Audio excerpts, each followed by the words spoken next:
रयतेचे राजे, हिंदवी स्वराज्याचे सरसंस्थापक छत्रपती शिवाजी महाराजांना मानाचा मुजरा करतो। सामाजिक समतेचे प्रतीक महामानव डॉक्टर बाबासाहेब आंबेडकरजींना अभिवादन करतो। आज ठाणे शहर जिल्ह्यामध्ये छत्रपती शिवाजी महाराज महाराजस्व अभियानाच्या या कार्यक्रमाला उपस्थित आमदार निरंजन डावखरेजी, आमदार माधवी नाईकजी, विक्रांत पाटीलजी, संजय केळकरजी, किसन कथोरेजी, मंदाताई महात्रेजी, कुमार ऐलानीजी, आपले उपमहापौर कृष्णा पाटीलजी, या ठिकाणी उपस्थित आपले आमदार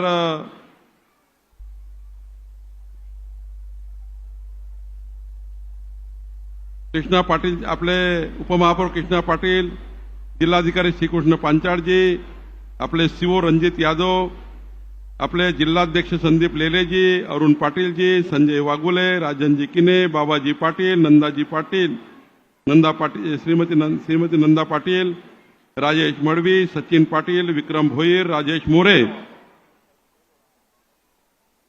सुनेत जोशी, हरिचंद्र पाटील, संदीप माने, अनिल माने, या ठिकाणी अनेक मान्यवर समोर बसलेले आहेत। या ठिकाणी उपस्थित आपले सर्वच पदाधिकारी, उपस्थित सर्व बंधू आणि भगिनी, खरं तर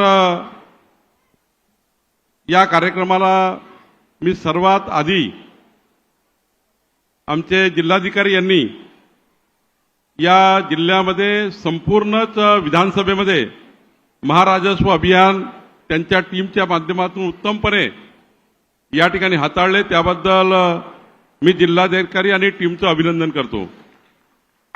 खरं तर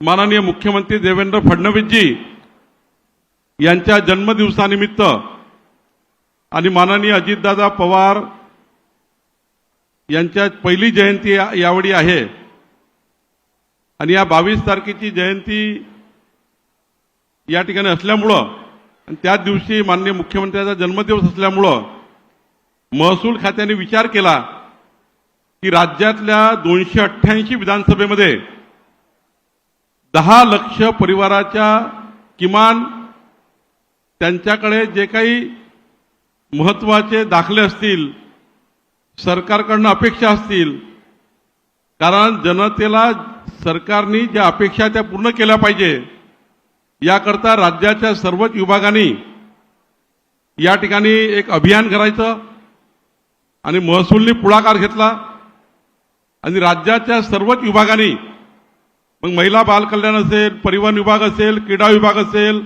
पशुसंवर्धन आहे, मत्स्य व्यवसाय या ठिकाणी विभाग असेल, आमच्या कृषी विभाग असेल, आमचा आरोग्य विभाग असेल, समाज कल्याण, आदिवासी विभाग या ठिकाणी सर्वच विभागांनी पुढाकार घेतला, आमच्या महसूल खात्याने पुढाकार घेतला आणि या माध्यमातून या ठिकाणी मोठ्या प्रमाणावर जनतेला लाभ देण्याची योजना तयार केली। माननीय मुख्यमंत्री देवेंद्र फडणवीसजी कधीही वाढदिवस साजरा करत नाही, ते पुष्पगुच्छ, बुके या ठिकाणी कुठल्याही मोठ्या सत्कार समारंभाला जात नाही। त्यांनी आधीच स्पष्ट केलं आहे, कारण मी देवेंद्रजी नागपूरहून असल्यामुळं मी 40 वर्षापासून त्यांच्यासोबत राहतो। खऱ्या अर्थानं देवेंद्रजींनी कधी त्यांच्या जीवनामध्ये वाढदिवस हा शब्द कधीच येऊ दिला नाही आणि मग त्यांनी वाढदिवस शब्द येऊ दिला नाही। पण मी त्यांना विचारलं की वाढदिवस करायचा तर कसा करायचा, तर त्यांनी सांगितलं की सेवा कार्य जर होत असेल, एखाद सेवा कार्य जर वाढदिवसाला होत असेल तर नक्की केलं पाहिजे। आणि मग त्यांनी मला मंजुरी दिली आणि सांगितलं की सेवा कार्याच्या योजना तयार करा आणि मला या गोष्टीचा अभिमान आहे की राज्यातल्या सर्वच विभागांनी एक योजना तयार केली आणि या योजनेच्या माध्यमातून आज आपण राज्यातल्या 10 लाख परिवाराच्या ज्या विविध समस्या त्या सोडवण्याचा आपण या ठिकाणी प्रयत्न केला। एकट्या ठाण्यामध्ये आमच्या जिल्हाधिकारी टीमने 76,000 परिवारांना, कुटुंबांना या योजनेच्या माध्यमातून लाभ देण्याचा प्रयत्न केला. खरं तर एक सर्वात उत्तम एक या शिबिराचा जर खरं उदाहरण कुठलं असतं तर ठाणे जिल्हा आहे. म्हणून मी या ठिकाणी ठाणे जिल्ह्याचे सर्व अधिकाऱ्यांचं, आमच्या सर्व विभागाच्या अधिकाऱ्यांचं आधीच अभिनंदन केलं आहे. माननीय देवेंद्रजींच्या वाढदिवसानिमित्त आमच्या भारतीय जनता पार्टीच्या संपूर्ण टीमने रक्तदान शिबिर केलं. या राज्यातल्या सर्व रुग्णांना रक्त मिळालं पाहिजे वेळेवर, याकरता रक्तदान शिबिराचं आयोजन झालं. आमचे अध्यक्ष रवींद्र चव्हाणजींनी याची योजना तयार केली आणि आज भारतीय जनता पार्टीच्या माध्यमातून, या योजनेच्या माध्यमातून कितीतरी युनिट ब्लड तयार झालं ज्यातनं आपल्याला रुग्णाला सेवा करता येईल. आणि म्हणून या ठिकाणी या योजनेत आम्ही पुढे गेलेलो आहे. मी संजय केळकरजीचा मनापासून आभार मानतो. त्यांनी त्यांच्या विधानसभेमध्ये किमान 8,000 परिवारांना या योजनेचा लाभ दिला आणि खऱ्या अर्थाने एक उत्तम लोकप्रतिनिधी कसा असावा याचं उत्तम उदाहरण म्हणजे संजय केळकरजी आहे. या गोष्टीचाही मला अभिमान आहे. आपण सर्वांनी त्यांचं एकदा स्वागत केलं पाहिजे आणि खऱ्या अर्थाने त्यांचा या ठिकाणी सन्मानही केला पाहिजे. व्यासपीठावर सर्वच आमचे आमदार विधिमंडळामध्ये, शेवटी विधिमंडळामध्ये सरकारकडनं जे जे आणता येईल ते आणण्याची जबाबदारी विधिमंडळाची आहे, आमदारांची आहे. आमच्या मंदाताई महात्रे असतील, आमच्या या ठिकाणी किसन कथोरेजी असतील, आमच्या माधवी नाईक असतील, विक्रांत पाटील, सर्व निरंजन डावकरजी, सर्वच व्यासपीठावरचे आमदार यांनी सर्वांनी या ठिकाणी उत्तमपणे आपली बाजू त्या ठिकाणी मांडून या ठिकाणी योजना तयार करून आपल्या भागातल्या लोकांना लाभ देण्याचा प्रयत्न केला. आणि मला या गोष्टीचा अभिमान आहे. या ठिकाणी आमचे उपमुख्यमंत्री एकनाथ शिंदेजी असतील, आमच्या सुनेत्रा पवारजी असतील, शिवसेना, भारतीय जनता पार्टी, राष्ट्रवादी काँग्रेसचे सर्व महायुतीचे आमदार असतील, या सर्व आमदारांनी योग्य पद्धतीने त्या ठिकाणी समाजाच्या शेवटच्या गरीब माणसाला न्याय देण्याचा प्रयत्न केला. आणि आपण मुळातच छत्रपती शिवाजी महाराजस्व अभियान नाव याकरताच दिलं की छत्रपती शिवाजी महाराजांची प्रेरणा काय होती, जी प्रेरणा देवेंद्र फडणवीस सरकारने या ठिकाणी पुढे नेण्याचा प्रयत्न केला आहे. छत्रपती शिवाजी महाराजांच्या राज्यामध्ये जी प्रेरणा होती ती लोकाभिमुख कारभाराची होती, ती होती गतिमान प्रशासनाची, ती होती पारदर्शी प्रशासनाची. आणि मग गतिमान, लोकाभिमुख आणि पारदर्शी प्रशासन चालवायचं असेल तर महसूल खात्याने पुढाकार घेतला पाहिजे. या राज्यामध्ये सर्वच खाते महत्वाचे आहे, पण 2 विभाग अत्यंत महत्वाचे आहे. झोपून उठल्यापासून झोपतपर्यंत जनतेच्या जीवाचं रक्षण करणे ही जबाबदारी गृह खात्याची आहे, जे पोलीस सांभाळतात, ज्यामध्ये मुख्यमंत्री देवेंद्र फडणवीसजी यांच्याकडे हे खातं आहे, हा प्रभाग आहे. आणि राज्याच्या 14 कोटी जनतेची, ठाणेकराच्या मालमत्तेची या ठिकाणी रक्षण करणे ही जबाबदारी महसूल खात्याची आहे. आणि त्यामुळे मालमत्तेचं रक्षण करणे, तुमच्या जमिनीचं, तुमच्या घराचं रक्षण करण्याची जबाबदारी महसूल खात्याची आहे. आणि म्हणून मालमत्ता सांभाळणे, मालमत्तेची जबाबदारी या ठिकाणी आमच्या खात्यावर असताना मग जिल्हाधिकारी यांच्यावर ही जबाबदारी जातं. जिल्हाधिकाऱ्याच्या अधिकारामध्ये आपल्या जिल्ह्याचे सर्व विभाग येतात, कारण जिल्हाधिकारी हे खऱ्या अर्थाने डिस्ट्रिक्ट मॅजिस्ट्रेट असतात, डीएम असतात, आणि त्यांच्या अधिकारामध्ये खऱ्या अर्थाने संपूर्ण महसूल खातं काम करतं. आणि म्हणून अनन्यसाधारण महत्व असलेलं महसूल खात्याने विचार केला की छत्रपती शिवाजी महाराजांची प्रेरणा जी लोकाभिमुख, पारदर्शी आणि गतिमान आहे, ती प्रेरणा आपण घेतली पाहिजे. आमच्या महसूल खात्याच्या सर्व अधिकाऱ्यांनी, आमच्या सरकारच्या सर्व कर्मचाऱ्यांनी ही भूमिका घेऊनच काम केलं पाहिजे. देवेंद्र फडणवीसांचं सरकार, आमचं सरकार हे लोकाभिमुख असलं पाहिजे, याकरता आम्ही काम करतोय. खऱ्या अर्थाने एकनाथ शिंदेजी असतील, आमच्या सुनेत्रा पवारजी असतील, यांच्याही माध्यमातून या ठिकाणी राज्यामध्ये आम्ही आमच्या सरकारचा वेग हा अतिगतिशील करण्याचा प्रयत्न करतोय. खरं तर मला गोष्टीचा अभिमान आहे की 76,000 परिवार या ठिकाणी छत्रपती शिवाजी महाराजस्व अभियानाच्या माध्यमातून आपण लाभार्थी करतोय.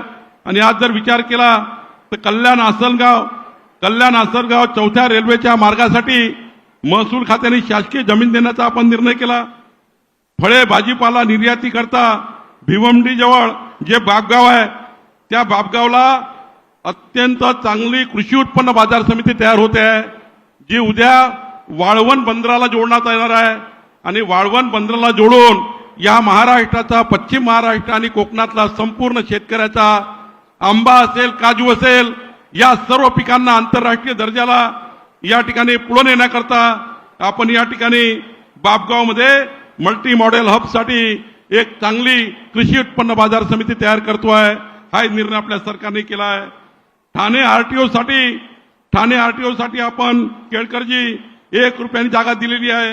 एवढंच नाही तर महसूल विभागाची 13.73 हेक्टर जागा ही कांदळ वनाच्या निर्माणाकरता आपण दिली आहे. या ठिकाणी ठाणे येथे हायब्रिड युनिव्हर्सिटी करता व कन्व्हेन्शनल सेंटर करता आपण महसूल खाते ही जागा दिली आहे. बीएसएनएलचे 4 टावर उभारण्याकरता 60 ठिकाणी शासकीय जमीन आपण दिली आहे. शहापूर तालुक्यामध्ये शेंडे येथे नवोदय विद्यालय, आता या राज्यामध्ये केंद्रीय विद्यालय येणार आहे. या केंद्रीय विद्यालय जे इंटरनॅशनल लेवलचे असणार आहे त्यांना 15 एकर जागा प्रत्येक जिल्ह्यामध्ये देण्याचा निर्णय आपल्या सरकारने केला आहे.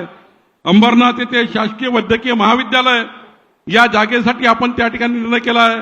एवढंच नाही तर मीरा भाईंदरमध्ये एसटीपी प्लांट करता आपण जागा दिली. दहिसर ते भाईंदर कोस्टर रोडसाठी 25 एकर जागा आपण दिली. ठाणे रिंग रोड मेट्रो करता मुरबाड येथे, मोगर येथे पर्यायी जमीन दिली. एवढंच नाही तर जिल्ह्यातील 268 आपले जे कर्मचारी आहेत त्यांना अनुकंपा थांबला होता, अनुकंपावर नोकरीचा विषय होत नव्हता, तो आपण पूर्ण केला. आपल्या मिराज साळची मी आपल्या अधिकाऱ्याचं अभिनंदन करतो. श्रीकृष्ण पांचाळ असतील, आमच्या मीरा भाईंदरचे एडीओ तहसीलदार असतील, त्यांनी या ठिकाणी आपली मीरा भाईंदरची 318 एकर जमीन याला वर्ग 2चा दर्जा देऊन त्या ठिकाणी ती जमीन वाचवण्याचा प्रयत्न या ठिकाणी केला. पिंपरी येथे 113 हेक्टर जमिनी ज्याला एक क्लास 2 लावून आपली जमीन सुरक्षित करण्याचा निर्णय केला. मी काही निर्णय आपल्याला वाचून दाखवलेले आहेत, पण अत्यंत महत्वाचे निर्णय ठाणेकरांकरता करायचे आहेत. ठाणेमध्ये सर्वात महत्वाचा निर्णय काय झाला? आधीच्या काळामध्ये जमिनीचं येणे करावं लागत होतं, प्लॉटचं येणे करावं लागत होतं, कुठं जर इंडस्ट्री टाकायची येणे करावं लागत होतं. आता देवेंद्र फडणवीस सरकार, आपल्या सरकारने निर्णय केला, आता कुठलाही येणे लागणार नाही. येण्याची अटच सरकारने रद्द करून टाकली. त्यामुळे जनतेला आता सरळ त्यांचं घर बांधता येतं, कुठलाही येण्याची गरज पडत नाही. याचा आपल्या सरकारने निर्णय केला. आपण तुकडेबंदी कायदा हटवला. तुकडेबंदी कायदा म्हणजे काय आहे? तर ठाणेमध्ये जर 1000 फूट 1500 फूटची जर प्लॉट घेतला तर त्या प्लॉटची रजिस्ट्री होतं, पण त्याचं हस्तांतरण होत नाही, तो कायदेशीर मानला जात नाही. कायदेशीर हक्क द्यायचा असेल, कारण या राज्यामध्ये तुकडेबंदी कायदा होता, ज्यांनी 10,000 फुटाचा प्लॉट शिवाय तुम्हाला तुकडा करता येत नाही, तुम्हाला 1000-1500 फूटचा प्लॉट घेता येत नाही, अशी परिस्थिती होती. पण तुकडेबंदी कायद्याचे बंधन असल्यामुळे या राज्यातले 60 लक्ष परिवार, ठाण्यामध्ये जवळपास 1 लक्ष परिवार असे आहेत ज्या परिवारांना त्यांचा कायदेशीर हक्क मिळत नव्हता. पण आता तुकडेबंदी कायदा देवेंद्र फडणवीस सरकारने हटवल्यामुळं या राज्यातल्या 60 लाख परिवाराचे घरं जे 15/10/2024च्या पूर्वी बांधले आहेत, 15/10/2024 या डेटच्या पूर्वी ठाणेमध्ये जेवढे घरं बनले असतील, जेवढे घरं बांधले असतील, त्या सर्वांना कायदेशीर हक्क देण्याचा निर्णय देवेंद्र फडणवीस सरकारने केला. आणि त्यामुळे एक मोठा या ठिकाणी ठाणेकरांना लाभ या ठिकाणी होणार आहे. एवढंच नाही तर आपल्या या सरकारने निर्णय घेतला 1 जानेवारी 2011 पूर्वी, एक सर्व नगरसेवकाला माझी विनंती आहे, आपल्या आपल्या भागातलं सर्वेक्षण करा. 1 जानेवारी 2011 पूर्वी ज्या ज्या लोकांची घरं ज्या शासकीय जागेवर बसलेले आहेत त्या सर्व घरांना पट्टे वाटप करून त्यांची रजिस्ट्री करून देण्याचा निर्णय आपल्या सरकारने केला आहे. आणि म्हणून आपल्या भागातल्या जनतेची घरं मी जिल्हाधिकाऱ्याला विनंती करेल, या ठाणे शहर जिल्ह्यामध्ये 1 जानेवारी 2011 पूर्वी ज्यांची घरं झाले असतील, सरकारी जागेवर झाले असतील, रेल्वेची जागा असेल, केंद्र सरकार राज्य सरकारची कुठली जागा असेल, त्याला घरं देण्याची जबाबदारी सरकारची आहे. आणि म्हणून 1 जानेवारी 2011 पूर्वी आपण सर्वांना घरं देणार आहे. आणि यानंतर खऱ्या अर्थाने अनेक गोष्टी आपण करणार आहे. आता सरकारने ठाणेकराची महत्वाची मागणी जे संजय कळेकरजी, किशन कथोरेजी, मंदाताई महात्रेजी आपण विधिमंडळात वारंवार मांडलं की आपल्या सरकारने फ्लॅटमध्ये राहणाऱ्या लोकांना व्हर्टिकल प्रॉपर्टी कार्ड दिलं पाहिजे. फ्लॅटमध्ये राहणारे कुठल्या तरी बिल्डरकडनं प्लॉट घेतलाय, फ्लॅट घेतलाय, फ्लॅटमध्ये 100 लोक राहतात, 50 लोक राहतात, 20 लोक राहतात, त्यांच्याकडे काही डॉक्युमेंट नाही आहे, फक्त एक रजिस्ट्री आहे किंवा महानगरपालिकेची टॅक्स रिसिप्ट आहे, पण महत्वाचा जो प्रॉपर्टी कार्ड आहे ते नाही आहे. पण आता आपलं सरकार डिसेंबरच्या अधिवेशनामध्ये कायदा आणताय की जेवढे काही फ्लॅट धारक असतील ठाणेमध्ये सर्वांना प्रॉपर्टी कार्ड देण्याचा निर्णय आपलं सरकार करत आहे. सर्वांना प्रॉपर्टी कार्ड देण्याचा निर्णय आपलं सरकार करत आहे. माझी विनंती कलेक्टरला आहे की तोपर्यंत आपण याद्या तयार करून ठेवा. ज्यांनी ज्यांनी या ठाणे जिल्ह्यामध्ये फ्लॅट घेतले असतील त्या सर्वांना त्यांच्या हक्काचं प्रॉपर्टी कार्ड दिलं गेलं पाहिजे. याचा निर्णय आपल्याला करायचा आहे. या महाराष्ट्राची ठाणे जिल्ह्याची प्रॉपर्टी गरीब माणसाचे घर कायदेशीर करून देण्याची जबाबदारी देवेंद्र फडणवीस सरकारची, आमच्या सरकारची आहे. एवढंच नाही तर आपण त्या राज्यामध्ये लँड टायटलिंग कायदा आणतोय. जो कायदा जगातल्या फक्त 80 देशामध्ये आहे. भारत देशामध्ये कुठेही हा कायदा नाही, पण या महाराष्ट्रामध्ये आता लँड टायटलिंग कायदा येतोय संजय केळकरजी. आणि हा कायदा आल्यानंतर आपली जी प्रॉपर्टी आहे ती निश्चित प्रॉपर्टी कार्ड म्हणजे यापूर्वीचे सर्व रेकॉर्ड बंद होऊन एकच प्रॉपर्टी कार्ड राहील, ज्यावर भूमी अभिलेख राहील, ज्यावर मुद्रांक राहील, ज्याच्यावर प्रॉपर्टी कार्डची पूर्ण लांबी रुंदी सारा प्रॉपर्टी कार्डचे डिटेल राहतील. सर्व सातबारे बंद होतील आणि एक स्मार्ट कार्ड तुमच्या खिशात राहील जे प्रॉपर्टी कार्ड असं राहील. आणि त्यामुळं आपल्या लोकांना लँड टायटलिंग ऍक्ट आणून आपल्या महाराष्ट्राच्या 12-14 कोटी जनतेची प्रॉपर्टी सुरक्षित करण्याचा निर्णय डिसेंबरच्या अधिवेशनात आपलं सरकार करणार आहे. आणि एवढंच नाही तर आपल्या सरकारने विचार केला आहे यानंतर रजिस्ट्रेशन करायला जायचं असेल, तुमची प्रॉपर्टी विकायची असेल, घ्यायची असेल तर आधी मोजणी झाल्याशिवाय आता रजिस्ट्रेशन होणार नाही. 15 डे मोजणी. आमचं खातं आता जे 1.5-3 महिने लागायचं मोजणी करायला पुढच्या डिसेंबर पर्यंत जिल्हाधिकारी 15 दिवसात मोजणी करण्याचा निर्णय करणार आहे. आणि 15 दिवसात मोजणी करून त्यानंतर रजिस्ट्रेशन, त्यानंतर म्युटेशन, आधी मोजणी मग नोंदणी आणि मगच म्युटेशन करून महाराष्ट्राच्या जनतेला सेकवड करण्याचा निर्णय आपलं सरकार करत आहे. मला 1000 गोष्टी बोलता येतील पण आज वेळ नाही आहे. निश्चितपणे महाराष्ट्राचं सरकार, देवेंद्र फडणवीसांचं सरकार हे लोकाभिमुख काम केलं पाहिजे याकरता काम करत आहे. आमचे उपमुख्यमंत्री एकनाथ शिंदेच्या नेतृत्वामध्ये या ठिकाणी बऱ्यापैकी या जिल्ह्याचे पालकमंत्री म्हणून त्या ठिकाणी तेही काम करतात आहे. निश्चितपणे महायुती सरकार हे खऱ्या अर्थाने समाजाच्या शेवटच्या व्यक्तीच्या कल्याणाकरता काम करत आहे. महामानव डॉक्टर बाबासाहेब आंबेडकरजीचं या ठिकाणी अभिवादन करताना आपण काय म्हणतो की मानव डॉक्टर बाबासाहेब आंबेडकरजींनी समाजाच्या शेवटच्या गरीब माणसाच्या कल्याणाकरता सरकार चाललं पाहिजे. संविधानाने समाजाच्या शेवटच्या गरीब माणसाला न्याय मिळाला पाहिजे. हे देवेंद्र फडणवीसांचं सरकार या पद्धतीने पुढे जात आहे. आणि म्हणूनच राज्यामध्ये माननीय मुख्यमंत्री देवेंद्र फडणवीसच्या जन्मदिवसानिमित्त आम्ही हार, फुलं, सत्कार सोहळा घेतले नाहीत तर या राज्याच्या 10 लाख परिवारांना त्यांचा हक्क मिळवून देण्याचं काम आमच्या सरकारने केलं. आणि म्हणून त्याचाच भाग म्हणून संजय केळकरजी मी तुमचे आभार मानतो की तुम्ही या ठिकाणी अभियान तयार केलं. या अभियानाची या ठिकाणी आपल्या जिल्हाधिकाऱ्यांनी ते पुढे नेलं. आमच्या सर्व विभागांनी या ठिकाणी पुढाकार घेतला आणि आज सर्व विभागाचं मी अभिनंदन करतो. त्यांनी उत्तमपणे या ठिकाणी स्टॉल लावले. मी सर्वच मंत्र्यांना सांगणार आहे, मी कृषी विभागाच्या मंत्र्यांना सांगणार आहे, सर्व विभागाच्या मंत्र्यांना कॅबिनेटमध्ये सांगणार आहे की ठाण्याच्या शिबिरामध्ये आपल्या विभागाने सर्वांनी या ठिकाणी सहभाग घेतला आणि सहभाग घेऊन या अभियानाचं जे महत्वाचा भाग होता समाजाच्या शेवटच्या व्यक्तीचं कल्याण, ते कल्याण करण्याचा विचार आमच्या सरकारने केला, आमच्या सर्वच विभागांनी केला.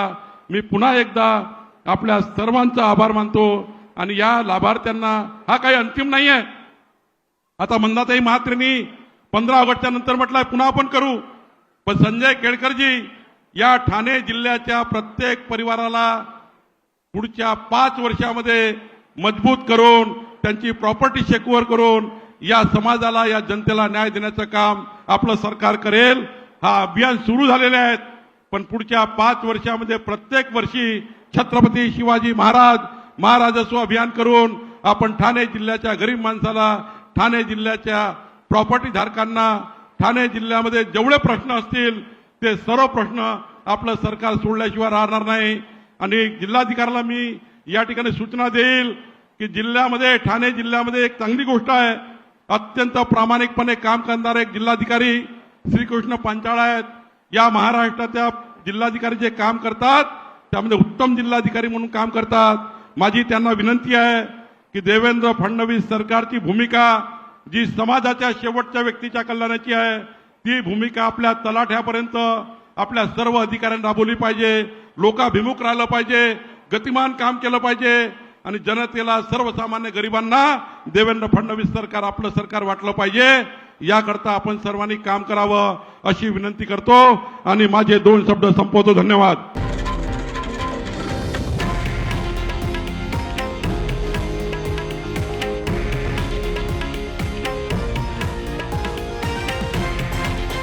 हे आहे देशातील नंबर 1 न्यूज नेटवर्क आणि आपण पाहत आहात TV9 मराठी, एकमेव.